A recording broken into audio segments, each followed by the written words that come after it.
Is the Sony A7 IV worth it?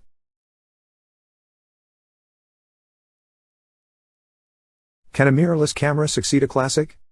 The Sony A7 IV has some big shoes to fill. It's the new all-rounder in Sony's full-frame mirrorless camera range, and takes the baton from its classic predecessor, the Sony A7 III. Therefore, it can be considered more a rival to the similarly priced Canon EOS R6, as opposed to an entry-level alternative to the Nikon Z5. The A7 IV has a similar target audience to its predecessor, namely, keen hobbyists and professionals who wish to capture both stills and video. Thanks to upgrades such as 10-bit video support, the A7 IV is now an even more powerful hybrid camera.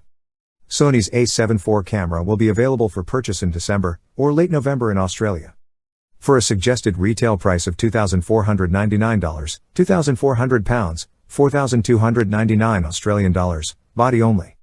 It is a 20%-30% price increase over the Sony A7 III, depending on the region, which pushes the A7 IV away from its heritage as an entry-level full-frame camera.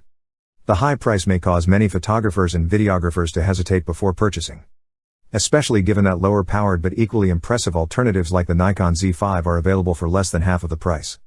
Although, when you consider the A7 IV's across-the-board upgrades and its impressive hybrid power, its price does not seem excessive.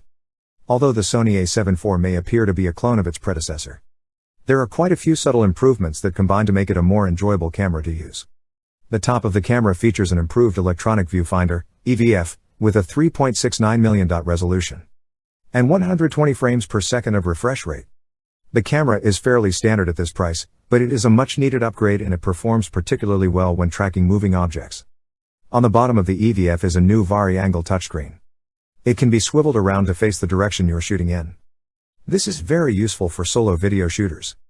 As you explore the menus on this screen, you will find that they also feature Sony's latest user interface, first seen on the Sony A7S III, which is a significant improvement over the labyrinthine menus seen on older Sony Alpha cameras. Unlike its predecessor, the A7 IV's grip feels more substantial in the hand, but other than that, it should feel very familiar to anyone who has used an Alpha camera in the past. There is a new ring underneath the mode dial that enables you to toggle between stills, movies, and ''S and Q mode, for capturing slow-motion footage and time-lapses. Additionally, there is a dedicated red record button for recording video as well as a lockable exposure compensation dial.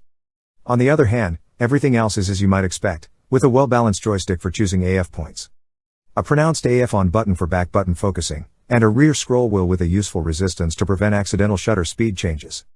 Sony's A7 IV isn't quite the game changer that its predecessor was for full-frame mirrorless cameras, but its improvements make it nearly on par with Canon's EOS R6, making it a good choice for everyone from wildlife photographers to wedding photographers. A key component of these performance improvements is the Bions XR processor, which is also found in the Sony A1. Due to the Sony A7 IV's new 33MP resolution, its top burst shooting speed, 10 FPS, is actually the same as the A7 III's. Although this is slower than the Canon EOS R6, which has a top speed of 20 frames per second when using its electronic shutter. The A7 IV's autofocus speeds and buffer make up for this. Also with RAW files, it managed the same speeds for the first 8 seconds before dropping down to a still decent 6 to 7 frames per second after 8 seconds. In both cases, it was certainly heading towards Sony's claimed 828 images, for CF Express cards, before our memory card was full. Sony's latest autofocus system means you get IAF for humans, animals, and birds, in both stills and video. This is a big improvement over the A7 III, though it does not overwhelm the Canon EOS R6 in this regard. For filmmakers who like to color grade their videos, the jump to 10-bit 4:2:2 color sampling, from 8-bit on the A7 III, is a big deal. Perhaps the only slight disappointment is that the A7 IV's 4K/60p mode is only available with a Super 35 crop, which is comparable in size to an APS-C sensor. To sweeten the deal, Sony has included a host of additional equipment on the A7 IV, including a focus map, similar to focus peaking. You may be disappointed if you hope the Sony A7 IV's new 33MP sensor would significantly improve its image quality over the A7 III. That additional resolution is useful for those who regularly crop their photographs, but most of its improvements are focused on versatility, rather than absolute image quality. As more megapixels imply fewer photo sites on the A7 IV's sensor, Sony has used image processing to improve areas like low light performance. We have not yet been able to examine the A7 IV's RAW file since Adobe Camera Raw does not yet support it. But early indications are promising, if not a significant upgrade over the A7 III. We are likely to see an exception with the A7 IV's 4K video quality, Since the camera can now oversample 4K/30p video from the sensor's 7K resolution, the A7 III had a crop when shooting in its equivalent mode. However, we'll need more time to test the A7 IV's video capabilities to give a definitive verdict on its quality when compared to today's competitive models. In terms of still images, however, the A7 IV is a very capable camera. It is possible to increase the ISO sensitivity up to ISO 6400 and get very good results even when there is little light available.